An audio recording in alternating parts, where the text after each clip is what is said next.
Hello, this is Dr. Paul Rasmussen. I'm here tonight to go over achievement data related to Fairfield Public Schools. Ultimately, kind of getting at asking the big driving question is how we are doing achieving our mission. Just a reminder here for Fairfield Public Schools, our mission, which was adopted a number of years ago, is the mission of Fairfield Public Schools to ensure that every student, really that keyword, ensure that every student acquires the knowledge and skills needed to be a successful lifelong learner, responsible citizen, successful participant in an ever-changing global society through a comprehensive educational program. So ultimately, again, that key phrase is really to ensure that every student acquires and all the things that kind of follow up on it. And from this, ultimately, we have a number of various stakeholders that kind of really go towards helping achieve our mission, which really, again, focusing is getting it, again, at all students. Again, we have the community support to help achieve our mission. We have our teachers. We have our administrators, again, working to support our mission, which is centered on all students, and yourself, which is the Board of Education, in terms of your roles of understanding for policy, for budget, etc. So all of these various stakeholders will allow us to be successful toward achieving our mission. Really, for this presentation, really kind of going back to that essential question: what is the status of our progress towards fulfilling the mission of the Fairfield Public Schools? And from these, to help guide kind of towards that essential bit, that big kind of global question, are really two guiding questions. How are Fairfield Public School students doing on grade level expectations, as evidenced on standardized measures? And how are subgroups of students doing on grade level expectations across the various assessments and other indicators? So again, if you actually go back to our mission, ensuring that every student acquires the knowledge and the skills, etc., this really kind of is a drive that is our mission really demands that we look for equity. Again, equity is focusing on outcomes. So for kind of going at this, if you're thinking about equity, that one of the initial steps of going towards equity is data collection. So again, this comes from here related to data collection and analyses can be enormously useful to districts that are seeking to improve educational equity. So again, starting with data analysis, we can better understand what are the student experiences? Because ultimately, the student learning data is just a lagging indicator of what are the experiences of the students in the school. And so the better we can kind of look at these lagging indicators, then this gives us a better understanding of what are the experiences that the students have within our system itself. Really, this quote really kind of went after that. So to get at this, to look at this, we really kind of did a number of different kind of analyses. We looked at a year-to-year analyses.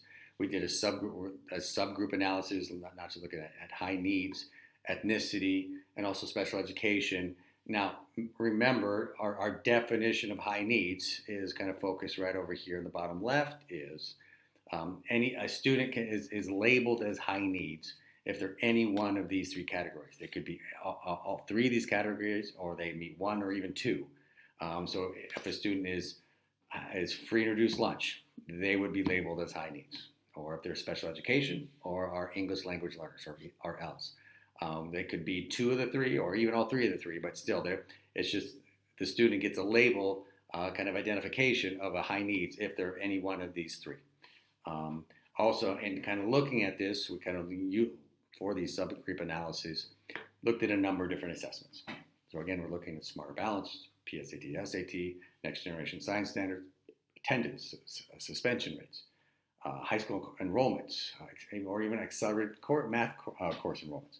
Really kind of go back to and kind of what is the story that the data is telling us about these experiences the students have in our schools, in our system of Fairfield Public Schools. So really want to kind of be very clear here, though. There are some delimitations of this analysis. Again, our goal is to kind of to identify where we can improve the system and achieve our mission, and really kind of go after these two right here. We're not trying to make any conclusions about individual teachers or specific schools or department. We're really trying to take a global look, really, especially around equity, around how our different subgroups of students doing. And again, not intended similar to like we did last spring related to the our data analysis, kind of how students kind of coming out of COVID. This is not intended to make any conclusions about COVID-19, how students did, learning impacts about that. So I really want to make that clear that we're not looking to try to make any conclusions around those areas. Now, so let's get into it. Our smarter balance assessment. So again, looking at this in general, you can see very kind of fairly flat, fairly consistent. We have some wiggle rooms down, up, but most are fairly flat in terms of our ELA kind of performance for all students. 70s, 80s, we kind of hang out in that realm for the most part over a 4-year kind of pattern. Similarly, kind of a more like I could say probably looks like there's a downward pattern overall. If you look at all the data over 4 years from 16-17 through 17-18, 18-19. Remember, no tested year because of COVID here, and then back to 2020, 2021. Again, seeing mainly hanging out in the 60s and 70s again. Here, fairly consistent, maybe somewhat of a downward trend of students as they show towards those grade level expectations within grades 3 through 8. Now, when you transition and we kind of change the lens. Now, this is a graph that kind of really gets at looking at smarter balance, but 2 different subgroups. So, for example, I have my high needs, which again are your free and reduced, your special education, or your English language learners. So if we're looking at here, kind of looks in general, we're looking at achievement in the high 30s, or the 40s, compared to our non-high needs students. You're seeing a fairly consistent gap in overall student achievement by 30, 40 points, percentage points. So again, understanding, so if you're a student, a high needs student, you're seeing what this kind of story is telling in terms of their learning as they progress through our system. Similar to in math, you're seeing your free and reduced, your L's or your special education compared to your non-high needs. Again, seeing a fairly consistent achievement gap as they kind of go through the various grade levels, grades 3 through 8. Now, switching it over, now let's look at ethnicity. So if I look again, so kind of pinpointing going to really 2 kind of different subgroups: our Black or African American students, or our Hispanic and Latino. This kind of tells a story of these 2 subgroups of students compared to our other ones, our Asians or 2 or more races, or our Caucasian or white, kind of seeing a really consistent achievement gap, or not really making any headroads, and noting that this is all grades combined. We're not looking at any one grade here, but we're just kind of showing you the experience of kind of how our different students of different ethnic backgrounds are doing throughout our systems, grade 3 through 8. Again, seeing a fairly consistent and significant achievement gap. And going over to math, again, seeing pretty much telling the same story. Seeing our Black and African American students, Hispanic and Latino, compared to our Asians, 2 or more races, our white and Caucasian students, seeing a fairly consistent achievement gap along the way. Now, when I transition over to the PSAT and the SAT, you're going to see a very similar story. So again, fairly flat in terms of overall achievement on the PSAT, SAT, or PSAT 9. We've only had 3 tested grades because we brought that assessment in the 18-19 school year. Then we have, I'm showing you 5 years of the PSAT 10, PSAT 11, the SAT 11. Again, seeing fairly consistent, fairly flat kind of achievement in the mid to low 80s across the board for ELA. Same thing for math, seeing achievement in the 60s, high 50s, kind of some achievement, maybe you can call it maybe a little downward trend as students go through 9th, 10th, 11th related to their math on the benchmarks. Now, similarly, when I flip the script and go over to ethnicity, ultimately seeing a very significant achievement gap for our African American Black students and Hispanic and Latino compared to their peers of other different backgrounds, our Asian, two or more races, and our white Caucasian. So again, seeing an achievement gap, 30, about 30 points. Similarly, here in math, see again, same story. It's been almost very consistent overall, looking at how students are performing overall, related to, this is specifically to the 11th grade SAT. So related to this kind of really tells that story of really this achievement gap that we really want to be focusing on, kind of to better, ultimately to help better meet our like we talked about our mission earlier in this presentation. Now, transitioning over to the next generation science standards, or we call the NGSS. Okay, again, looking at overall achievement, we only have two different years of assessment. The first year was provided in the 18-19 school year. Again, 19-20 was a non-tested year due to COVID, and last year the state administered the NGSS, the 2021 school year. Again, seeing general pattern, grades 5, 8, 11. Those are the tested years for science.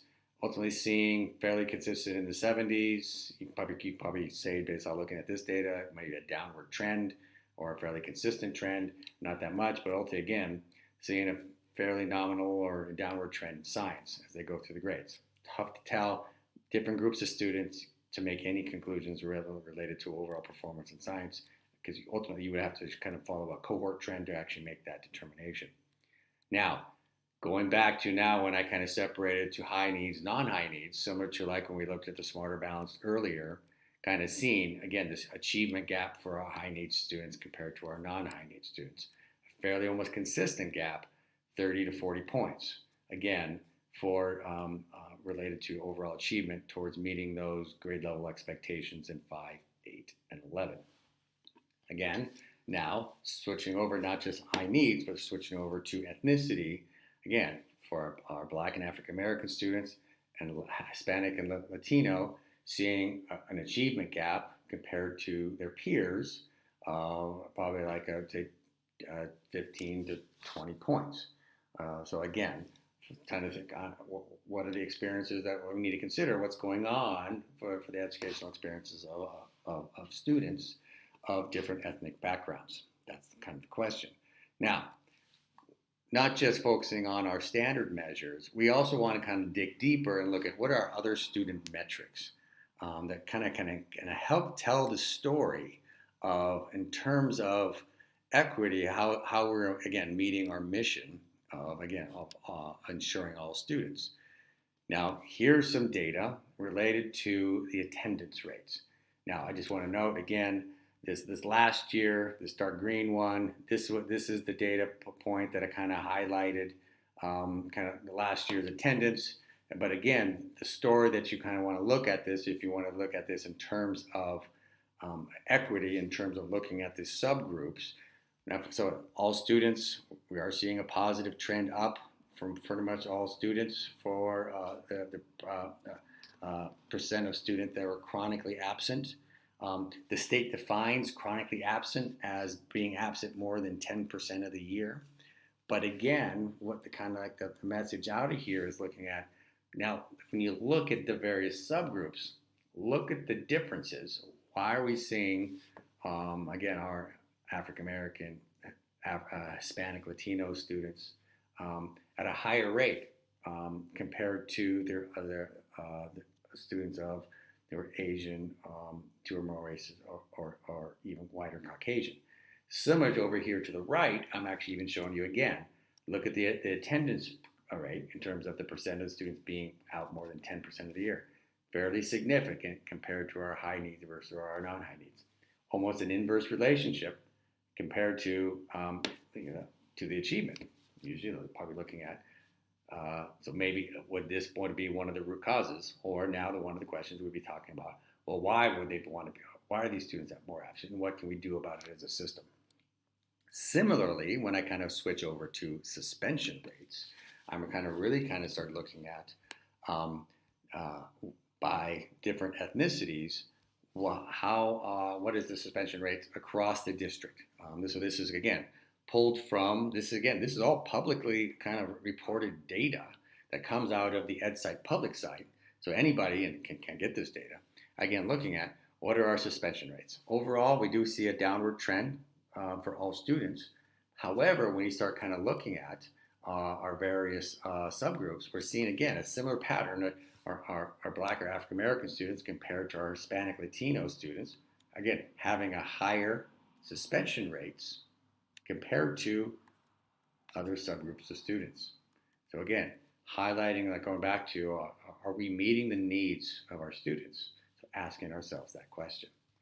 Now, going to kind of transition a bit and kind of show kind of this a little different subset of data. This is really looking at high school enrollment by subgroup.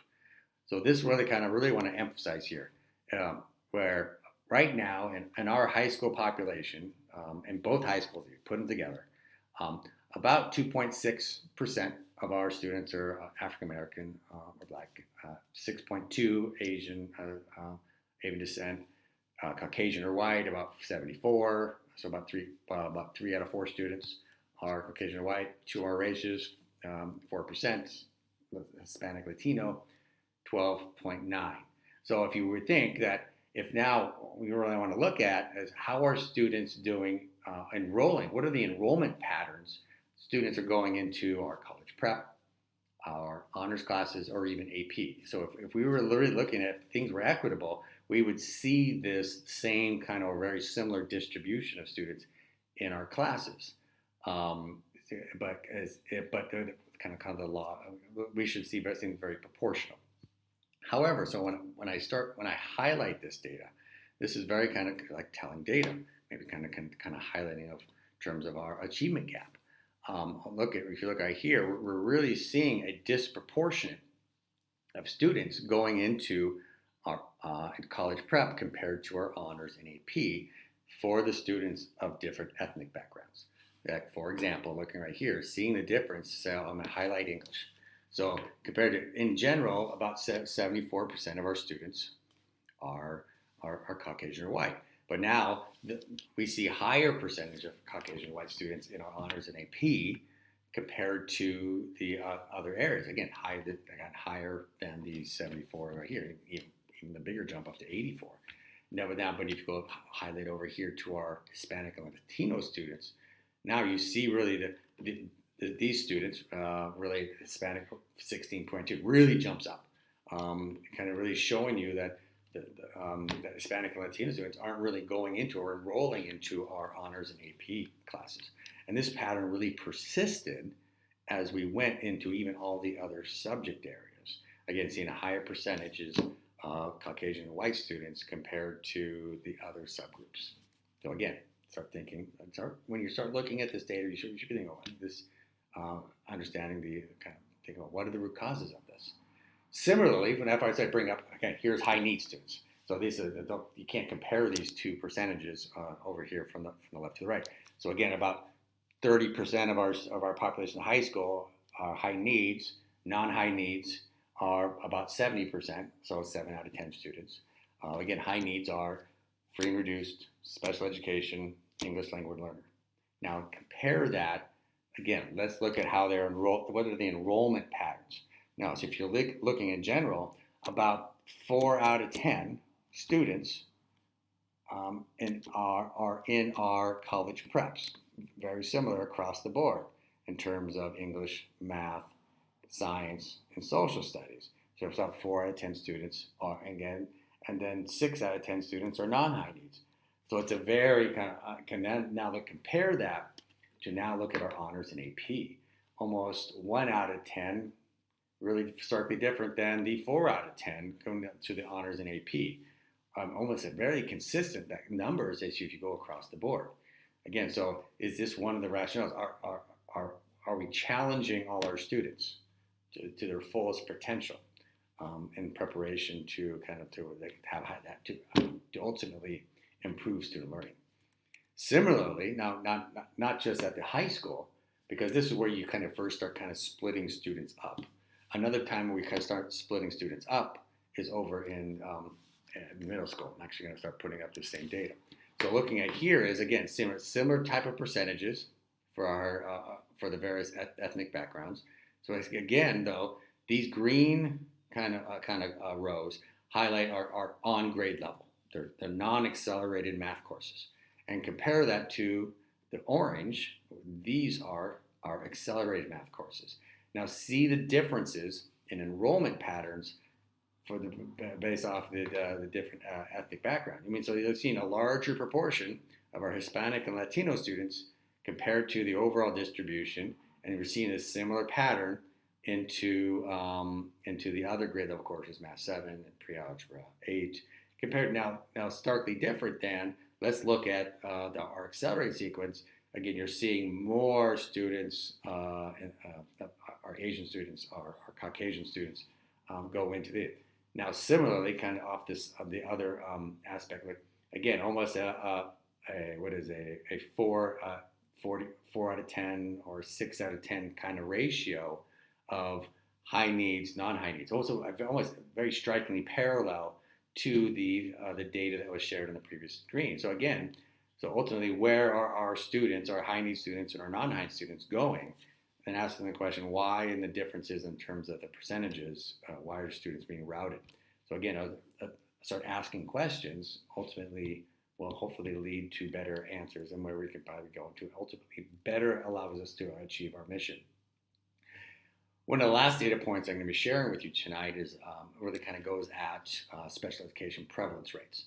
Okay, looking at what are the overall rates of students that are special education. This again is a data point that is published statewide. We are right near the state average of students for special education prevalence rates. We're right around 16, almost dead on to right what the state average is. But now when I break down those students by ethnicity, it really comes now. You start seeing this divide. So again, of all the African American students, about 1 in 4 are actually identified as special education. Similar to with Hispanic, about 1 in 5. So again, and then you're seeing the gap of students being identified Asian, white, or 2 or more races. So again, seeing some differences, equity differences in this identification of students based off of ethnicity. So again, start thinking, ask questions. What is the story this is telling? As we kind of piece all this data together, again, data tells a story. And the more data you have, the more in depth the story that you were able to kind of start to develop. So, what are some conclusions of the data related to this? What we can go and do? Really kind of based on really clearly say, if you look back at all the data points, the data tables, we really have achievement gaps and high needs and by ethnic groups, and it continues to persist. I mean, you can see it over multiple years of data to kind of see how this gap is fairly consistent and not really moving anywhere. And you can even include that this was even well before COVID. So again, going back to one of the delimitations of this analysis, is not intended to make any conclusions, but it actually showed you COVID really kind of didn't really highlight anymore. It actually just made it pretty much we were on par or similar to how we were before. So again, these are really kind of very clear observations that come out of this data. So what do we do? There's a number of things that can be done that really we can start putting into action. We have a newly formed district improvement committee, this analysis will be done with this committee. And from this, we will start developing a DIPS or a district improvement plan, action steps to address some of these specific achievement gaps. And also starting to develop a PD from for the various stakeholders in our district. The more we better understand the issue, the more that we can do about it. And additionally, focusing on our SRBI improvements. So that's been an emphasis of the district for a number of years. Now, similarly, this also goes towards yourselves. You have a role too, just similar like the earlier bubble towards the aerial toward the Board of Education towards the district mission, which is really focused on the student. Really kind of, there's a number of things that are really coming out of the State Department of Education. Kind of is something that you're going to have to consider. Really, they call the challenging curriculum policy. What are the types of things are we ensuring that the students have access to challenging coursework? And then also that kind of leads into the equitable access to advanced level coursework policy, again, coming out from the State Department. And similarly, is something I know you guys have started to grapple with, is a grading policy. How do we ensure that we put in a grading policy that is equitable and doesn't increase our achievement gaps for all students? So that's the types of things that you're going to have to grapple with. Then look at the data, start kind of forming that story. Okay, now what can we do? You do in terms of board members to really help address, in terms of policy and or budget, the achievement gaps. So those are the types of things. And that really then gets into now budget planning and adoption. We're going to be forming a budget soon, and part of the plan is to address some of these inequities as within this data that I presented to you. And ultimately, this will help form what our initiatives and our strategies to address these. And that leads into going through these issues and ultimately adoption in January, and then through the various town and the community in May, later in the year in May. So again, there's a lot of action steps. That allows, remember, the whole support, a lot of stakeholders involved that ultimately going to improve, that can address some of these kind of inequities kind of outlined. Now, there's a lot of questions. Now, this is not an exhaustive list of questions. So I kind of very similar questions, because we're again going back to the bubbles earlier. What can teachers do to help fulfill the mission after thinking about this data? What can the administrators do to fulfill this mission? What is the community's role? What can they do to help us out? Again, our focus is on all students to fill in. And ultimately, what can you do as a Board of Education to help fulfill this mission? Because you do have a role and helping to kind of help close the achievement gap. Again, more focusing on policy, focusing on budget. What can we do to help fulfill this mission? Now, again, kind of going back to that original kind of diagram. Now, kind of putting it this kind of different way, we have a number of different initiatives talking about that. So, equity, we have academics, we have SEL, and all those form to the center, which is ultimately our mission, which is the focus on supporting and ensuring that all students kind of demonstrate and kind of attain the various aspects related to these three areas. The community has a role. The Board of Education has a role in terms of their responsibility as board members. Administrators have a role in terms of the things they're leading in initiatives that kind of ultimately, again, focusing on these three areas to really, again, get at the mission. And teachers. We're all ultimately a team, a system that is working to, in the end, supporting the students ultimately so they are ready to become contributing citizens in our global society. Thank you very much, and I look forward to the questions that come from this presentation. And I look forward to talking to you about where we go from this. Good luck, and I'll talk to you later.